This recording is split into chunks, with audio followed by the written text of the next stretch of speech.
Zdravím lidi u dalšího dílu U stolu a tentokrát se podíváme na něco hrozně zajímavého. Předně mě omluvte, že nemám sako, protože i takhle se potím jak kurva. Tak na co se podíváme dneska? Už je to docela dlouho, co mě to vytáčí, ale nikdy nebyla příležitost o tom natočit pár slovíček. Takže o čem se dneska budeme bavit? Budeme se bavit o fňukání na internetu. Nejenom na Facebooku, ale všeobecně na internetu. Takže Facebook, Instagram a tak. Tady ta věc je většinou doména holek, ale znám i kluky, bohužel nemám v přátelích, protože přátelích mám docela dost lidí, který ani neznám. Takže vlastně je neznám. Prostě máme v přátelích, ale neznamená, že to jsou moje přátelé.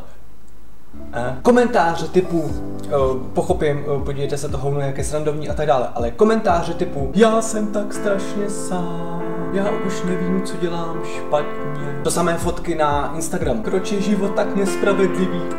A furt dokola. Nevím, jestli si myslí někdo, že mu to pomůže, jakože asi těžko. V tuhle chvíli si vždycky říkám, bylo by velmi zajímavé, kdyby to bylo všechno naživo. Kolik z těch lidí by se takhle vyjadřovalo nahlas? Představte si, že jdete po městě s billboardem a na to máte napsáno něco takového.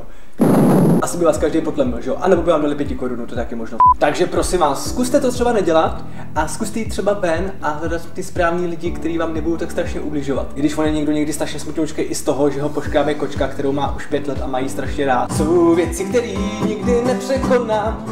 Je to opravdu směšné, až smutné, až trapné, takže ne. Takže to je pro dnešní U stolu všechno. Doufám, že se to líbilo, jestli jo, tak zanechte lajčík, ten určitě potěší tady u srdíčka. Zanechte hezký komentář, ten určitě taky potěší tady dole. Tak mě můžete pomoct i tím, že sdílíte, to je taky důležitá věc. Tenhle seriál bude vydávaný pravidelně, každý pondělí, dneska je úterý, ale bude to každý pondělí, protože včera jsem nemohl, jak jsem říkal ve vlogu. A to je všechno, vlastně příští týden nebude, protože jdu na dovolenou. Já si něco přetočím. Ha, to líbilo, zanechte lajčík a mějte se krásně. See you!